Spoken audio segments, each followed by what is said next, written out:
Hello and welcome to Alien Encounters of the Strange Kind, Part 2. Time sure does fly by when one isn't paying attention. I went into this video thinking that I made the first one only a few weeks ago, but come to find out, it's been 2 months. It isn't necessary to watch the other one first, but in case you missed it, I'll include a link to it in the description.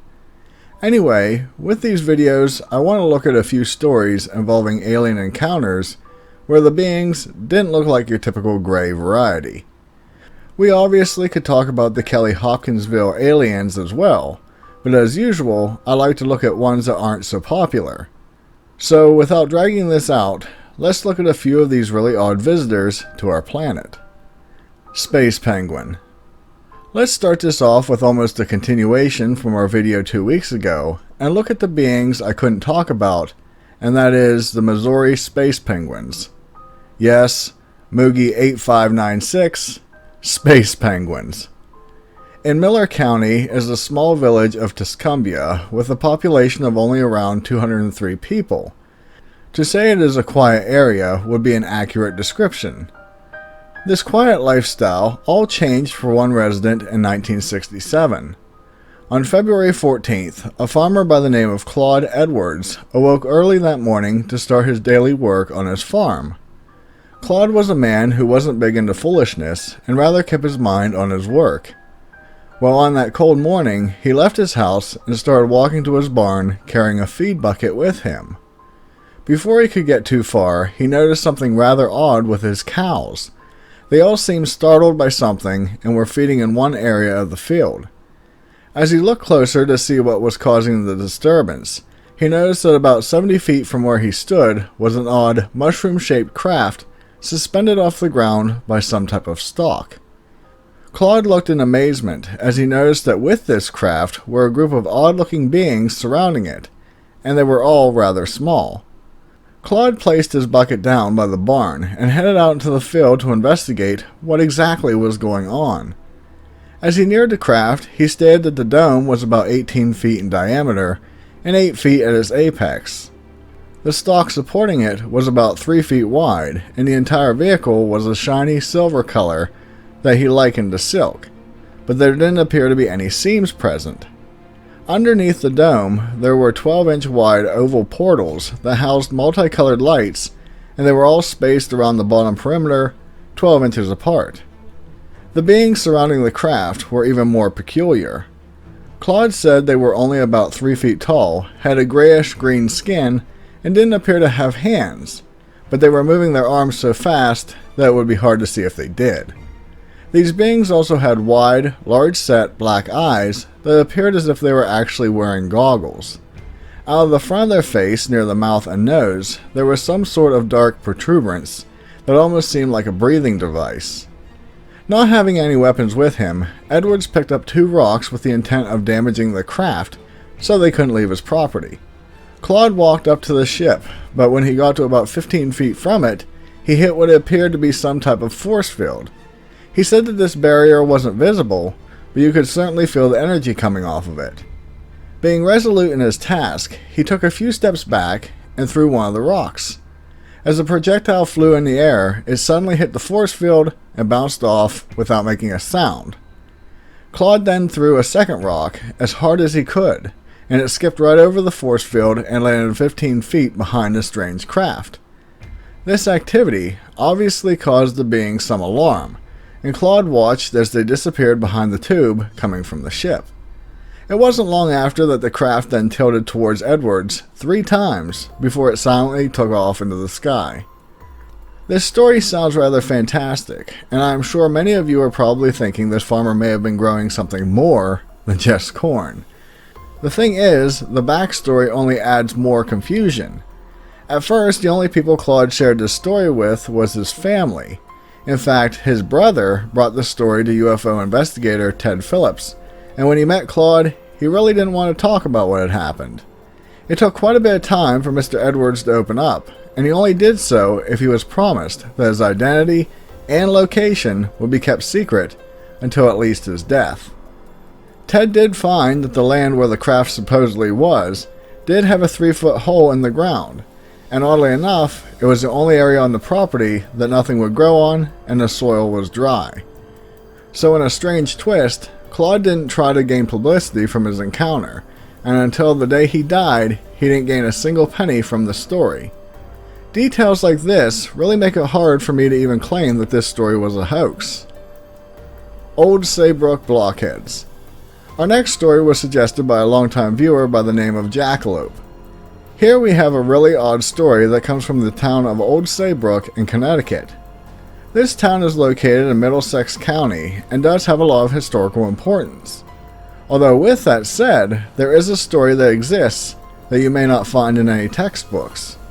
On December 16, 1957, a retired school teacher by the name of Mary M. Starr was sleeping in her bed. At around 2 or 3 in the morning, she was awoke from her sleep by an intense bright light streaming through her window. As Mary went to the window to see what was going on, her eyes were met with an odd-looking sight, which she first assumed was a downed airplane. To her shock, the light wasn't coming from a crash, but rather than something you may find in science fiction novels at the time. There, hovering over a clothesline, was a 20 to 30 foot long dark gray cigar-shaped craft that appeared to be producing its own glow, and it was approximately 10 feet from her home. As Mary watched in amazement, she realized that this craft had at least 4 windows that were open in the side of the vehicle. Within these windows, she saw a group of odd-looking aliens moving past the openings. Mary described them as being 4 feet tall. They wore a rubbery gown that was pale yellow colored, which moved and flowed like clothing with the creature's movements, and their arms, which they frequently raised in the air, didn't appear to have hands. Now, the real oddity was their heads, which she described as being a transparent reddish-orange cube shape, and inside this object was a glowing red orb, which she described as a bulb. Mary didn't go into details if the orb moved around or not, but one could only assume that it was their head, and that the cube was some type of helmet. Miss Starr mentioned that she didn't notice if the beings had legs, since the window obscured this fact. Oddly enough, after a period of time, the windows suddenly vanished from sight, as if they were never there in the first place. Then out of the top of the craft, she saw an antenna-like object emerge, and it began to spin and spark, which caused the ship to glow even brighter. Finally, the antenna retracted, and the ship slowly started to move, and changed from a cigar shape to more of a saucer style. It then made an extremely sharp turn, and finally shot straight up into the sky, all the while not making a single sound. What is interesting is that during this time, none of Mary's neighbors were home due to having other houses to live in during the winter. So maybe the aliens knew that area was safe to stop by since most residents were gone. Another interesting fact is Miss Starr didn't tell a soul of this encounter for nearly 9 months. I must note that in looking over this story, I found that a lot of people have added their own details. Due to these discrepancies, I based my information on the only report Mary made in September of 1958 to the National Investigative Committee of Aerial Phenomenon, otherwise known as simply NICAP. Now, this story is quite odd, and the beings are quite strange. I probably would be inclined to believe she was seeing some clothes left on her line while half asleep, but I came across another interesting encounter that may be loosely related. Garson, invaders. This story comes from the town of Garson in Canada. On July 2nd, 1954, a nickel miner by the name of Ennio Lasarza was out working when at 5 o'clock he noticed a disc-shaped craft landing nearby. Out of curiosity, Ennio investigated the area and saw the craft was 25 feet in diameter and it had many window-like portholes around the perimeter. An interesting feature was that the craft had an antenna coming from the top that was retractable. Before long, 3 beings emerged from the craft, and at the very side of them, Ennio tried to run away. They were described as being 13 feet tall, had bluish-green skin, had 6 evenly spaced arms that ended with a crab-like claw, and their faces had one enormous eye, which glowed in a color combination that Ennio had never seen before. As the man tried to run away, he was suddenly rendered unable to do so, which he assumed was done by their psychic ability. Still frozen, the 3 beings approached Mr. Sarza, and according to him, cryptically stated they forced him to perform tasks. No detail was given as to what this meant, but I think we have a good idea of what it was, since he later stated he would rather die than having to do it again. In his words, these beings were not nice at all, and rather they gave off the impression that, in his words, were outright apocalyptic. After fulfilling his duties, he passed out, only to wake up several hours later, finding the visitors and the craft were nowhere to be seen. With this story, I can't help but notice a similarity to these alien ship and Miss Star's encounter. Not to mention that their description does share similarities as well. Excluding the height difference, the single huge eye that glowed, and the arms would fit as well if we assume the old Saybrook creatures were wearing a suit. If my assumption is right, then maybe Miss Star was lucky that the being she saw didn't stick around. Then again, I may be making connections where there aren't any. Kanula, humanoid. Our final story is really odd, but there is a bit of a small conspiracy behind it. On February 2, 1971, two women named Sonique Kutanen and another simply known as Miss Manninen were driving from Kuusamo headed to Oulu in Finland. It was during this trip that the pair noticed an odd-looking light coming from the forest on the right side of their car. Not long after this, the light revealed itself to being a flying craft as it emerged from the forest and passed over their car. In a strange occurrence, it made a sound that was so high-pitched that it caused the women's ears to close up. They then noticed that this light was on the left side of their car and keeping the same pace as theirs. Once their vehicle reached an open field, the lights vanished from sight completely. However, their encounter would not end there. Not much farther from the field, they saw an odd-looking being running across the road ahead of them, although it wasn't running, but rather jumping. If that isn't odd enough, they described it as being 3 feet tall and dressed in a brownish-green suit, complete with a domed mask that looked like an old scuba diver suit. The area where they were driving was fairly barren, with very few inhabitants in the area. After those sightings, Sonika had enough of their encounter and simply sped off to their destination without even giving one thought to wanting to investigate the area. Now only 3 days later, two loggers named Esko Duhani Snek and Peta Alaranta were working in the forest near Kanula. At around 3 p.m., Peta had just turned off his chainsaw when he noticed a strange craft hovering overhead. He described it as being 15 feet in diameter, looking like it had two saucers on top of each other, and had a rounded base and 4 landing legs sticking out. Peta couldn't tell if the craft was making sound, since Esko was still running his chainsaw, and was oblivious as to what was going on.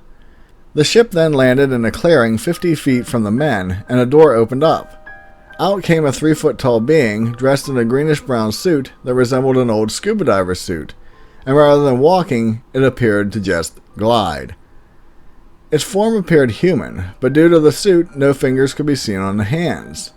As Peta watched, this being then began to approach him, doing so in a series of leaps, as if it was weightless.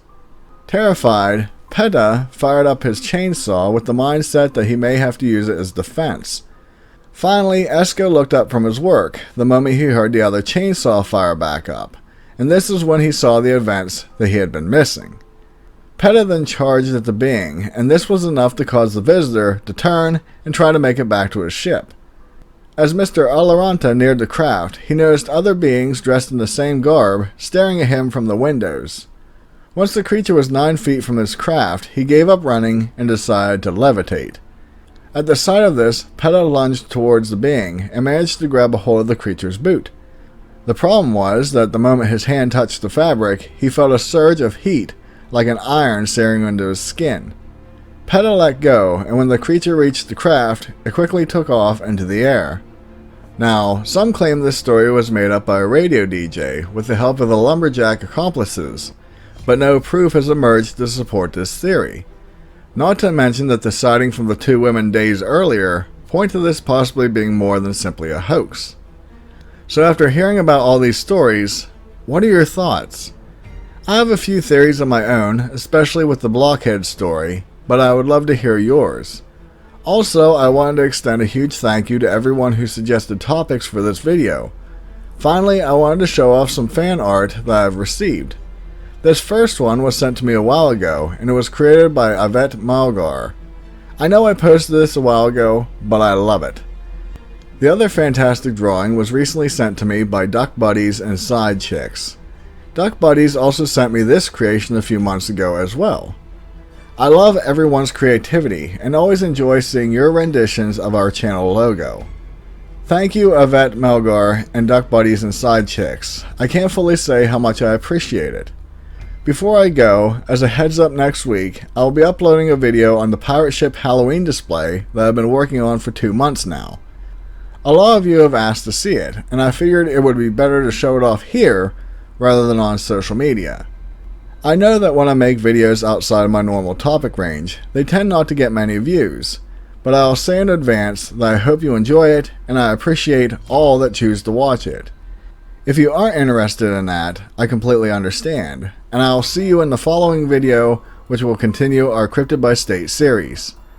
If you haven't yet done so, do please consider subscribing to my channel for more content like this. Also, it would be greatly appreciated if you share my videos with someone you know who may be interested in this type of genre.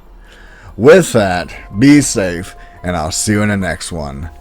Later.